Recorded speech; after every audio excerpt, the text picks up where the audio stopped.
여호와의 말씀이 또 내게 임하여 이르시되 인자야 너는 얼굴을 시돈으로 향하고 그에게 예언하라. 너는 이르기를 주 여호와께서 이같이 말씀하시되 시돈아 내가 너를 대적하나니 내 가운데서 내 영광이 나타나리라 하셨다 하라. 내가 그 가운데에서 심판을 행하여 내 거룩함을 나타낼 때에 무리가 나를 여호와인 줄을 알지라. 내가 그에게서는 사방에서 오는 칼에 상한 자가 그 가운데에 엎드러질 것인지 무리가 나를 여호와인 줄을 알겠고, 이스라엘 족속에게는 그 사방에서 그들을 멸시하는 자 중에 찌르는 가시와 아프게 하는 가시가 다시는 없으리니 내가 주 여호와인 줄을 그들이 알리라. 주 여호와께서 이같이 말씀하셨느니라. 내가 여러 민족 가운데에 흩어져 있는 이스라엘 족속을 모으고 그들로 말미암아 여러 나라의 눈앞에서 내 거룩함을 나타낼 때에 그들이 고국 땅 곧 내 종 야곱에게 준 땅에 거주할지니라. 함께 읽겠습니다.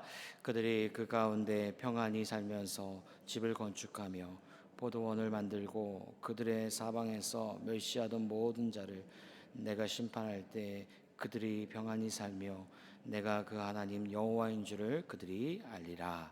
아멘. 에스겔 말씀을 나누면서 하나님께서는 예루살렘을 둘러싼 이방 나라들에 대해서 심판하시는 모습들을 우리가 보게 됩니다. 특별히 28장의 말씀에서는 이제 두로와 시돈에 대해서 말씀하시는데, 두로와 시돈은 도시이죠. 이 도시에 대한 그 심판에 대해서 하나님께서 말씀하십니다. 사실 에스겔에서만 두로와 시돈에 대해서 말씀하시는 것은 아닙니다. 성경을 보게 되면은 이 두 도시에 대해서 다양한 곳 가운데서 하나님께서 말씀하시는 것을 볼 수가 있습니다. 이사야서 23장에서 두로와 시돈에 대해서 언급하고 있고요. 그리고 예레미야와 요엘서, 스가랴서, 그리고 복음서에 이르기까지 다양하게 구약에서부터 신약에 이르는 그 두로와 시돈에 하나님께서 말씀을 주시는 것을 보게 됩니다. 그런 말씀 속에서 심판과 여러 가지 이유가 있겠지만, 그런 두로와 시돈이 함께 언급되는 이유는 이 두 도시가 역사적으로 매우 밀접한 관계를 가지고 있기 때문이다라는 것이죠. 그래서 성경의 지도를 보게 되면은 두로와 시돈은 이스라엘 북쪽 지중해 연안 근처에 있는 것을 볼 수가 있습니다. 갈릴리 지역을 지나 지중해 연안에 위치해 있는 그 두 도시가 오늘날로 말하게 되면 레바논이라는 그 지역입니다. 두로는 오늘날 그 레바논의 그 남쪽에 위치한 항구라면 시돈은 그것보다 조금 더 북쪽에 위치한 항구 도시다라는 것입니다. 이 두 도시는요 같은 문화권에 있었습니다. 지중해 무역을 주도하고 있었던 당시의 그 무역 대표적인 항구 도시들로 알려져 있습니다. 여러분, 항구 도시가 갖고 있는 여러 가지 특징들이 있겠지만 가장 대표적인 것은 무엇인가? 항구 도시에는 막대한 부가 있고 경제적인 번영이 이루어졌던 곳이었다라는 것이죠. 그래서 항구 도시로부터 시작해서 그런 부와 그리고 산업 발전이 이루어진 것을 우리가 익히 역사적으로도 알게 됩니다. 전 세계의 물자와 사람들이 오고 가면서 자연스럽게 그 가운데 다양한 문화와 종교가 함께 유입되며 형성된 것을 우리가 바라보게 됩니다. 그래서 두로와 시돈은 단순히 그 시대 속에서 경제적인 부와 막강한 번영을 이루는 것을 넘어서 그 가운데 수많은 신들이 이제 유입되기 시작하게 되는 것이죠. 그래서 영적으로 혼탁하고 혼미한 그런 그 지역이 바로 이 두로와 시돈 지역이었다라는 것입니다. 그래서 하나님께서는 이 두로와 시돈 가운데 그 영적으로 혼미하고 혼탁한 지역 가운데 수많은 이방신들이 있는 곳 가운데 심판의 말씀을 말씀하고 계십니다. 어제 두로의 심판에 대해서 전했다면 오늘은 시돈에 대해서 하나님께서 전하고 있는 것이죠. 그래서 시돈에 대한 심판의 제목에 대해서 뭐라고 말씀하시는가? 24절을 보게 되면 이렇게 전하고 있습니다. 이스라엘 족속을 멸시하는 사면에 찌르는 가시와 아프게 하는 가시가 다시는 없으리니. 여러분, 시돈의 제목이 무엇인가? 시돈의 제목은 이스라엘을 괴롭혀 찌르는 가시, 아프게 하는 가시라고 전하고 있습니다. 여러분, 이 말은 단순히 그 물리적으로 위협하여서 막 가시처럼 하는 것이 아니라 영적으로 이스라엘을 넘어뜨리게 하는 존재가 바로 시돈이었다라는 것입니다. 왜 하나님께서는 시돈을 가시라고 말씀하셨는가? 찌르고 아프게 하는 가시라고 말씀하셨는가? 단순한 이방 나라가 아니었기 때문이라는 것이죠. 대표적으로 우리가 열왕기상 16장 말씀을 보게 되면 이세벨을 볼 수가 있습니다. 그런 이세벨은 시돈 출신의 시돈 왕 엣바알의 딸이었습니다. 그런 이세벨이 북이스라엘 아합 왕과 결혼하게 되면서 바알과 아세라와 수많은 이방신들이 이스라엘 전역에 퍼뜨려지게 되어진 것을 보게 됩니다. 이 사건 하나만 보게 되어져도 이 시돈이라는 도시가 얼마나 이스라엘의 신앙에 영적으로 혼탁하고 혼미한 그런 영향을 미쳤는가를 우리가 보여주고 있다는 것입니다. 마치 잘 눈에 보이지 않는 그 가시, 그런데 그 가시는 계속해서 이스라엘의 영적으로 그 공동체 가운데 찌르고 아프게 하는 그 가시의 역할을 한 도시가 바로 시돈이었다라는 것입니다. 그런데 그 하나님께서는 그 영적으로 찌르게 하고 아프게 하는 그 가시를 제거하시기 위해서 심판하시겠다 말씀하십니다. 여러분, 이 말씀이 오늘 우리가 함께 묵상하면서 저에게 도전하는 바가 무엇인가? 그것은 다른 것이 아니죠. 우리에게 있어서도 영적 가시가 무엇인지 바라보게 한다라는 것입니다. 어쩌면 우리는 시돈처럼 직접적으로 바알의 조각을 세워놓고 아세라의 조각을 세워놔서 비가 막 내려서 풍요를 기원하는 그러한 우상 숭배는 하지 않을 것입니다. 그래서 나와는 관련이 없습니다라고 생각할 수가 있겠지만, 그러나 우리가 이 땅 가운데 살아가면서 영적인 싸움을 하며 살아가는 것입니다. 누구나 다 영적인 싸움 우리가 살아가고 있는데, 그 영적인 싸움 속에서 내 삶 속에서 시돈의 역할을 하는 자들이 있다는 것이죠. 시돈의 역할을 하는 그런 영적인 가시가 있다는 것입니다. 그것이 노골적으로 죄를 범하여서 자범하고 하는 그런 범죄가 아니어도 가만히 시간을 내어서 내 자신의 마음을, 내면을 깊이 성찰하고 묵상하게 되어지면 누구나 다 갖고 있는 그런 영적인 가시의 모습들이 있습니다. 노골적인 죄의 모습이 아니더라도 잠시 시간을 떼어놓고 곰곰이 내 내면을 깊이 들여다보게 되어지면 나를 끊임없이 공격하고 있는 그 영적인 가시의 모습들, 그 가시가 내 내면 가운데 있다라는 것입니다. 그거 누가 아는가? 다른 분은 모릅니다. 본인만 압니다. 본인만 알고 있는 그 영적인 가시가 내 안에 있다는 것을 발견하게 됩니다. 그래서 여러분, 종교개혁자 칼빈이 인간의 마음을 무엇이라 하였는가? 익히 잘 아는 것처럼 인간의 마음은 마치 우상 공장과 같다라고 말합니다. 그러니까 내면에서 계속적으로 만들어내게 되는 그 우상 공장과 같은 그 가시 역할하는 것들이 계속적으로 만들어지게 된다라고 말하고 있습니다. 여러분, 제가 전에 그 LA에 있을 때에 북쪽에 거주했었는데, 그곳에 사는 학생들이 꼭 견학하는 곳이 있습니다. 그곳은 어디냐면 세인트 프란시스 댐이라는 곳입니다. 그곳에서 1928년도에 댐 붕괴 사건이 일어났습니다. 당시 캘리포니아 역사상으로 지진 후에 가장 큰 재해를 입었던 그때였습니다. 그런데 그 댐 붕괴가 어떻게 일어났는가? 그 댐을 지키고 있었던 경비원 중에 톤이라는 사람이 있었습니다. 그 사람이 댐에서 이제 균열이 나는 것을 이게 보게 된 것이죠. 균열이 나면서 이제 누수가 되었는데, 그 누수난 것을 당시에 책임자였던 윌리엄에게 말하였습니다. 댐에서 균열이 나고 있습니다. 누수가 조금씩 나고 있습니다.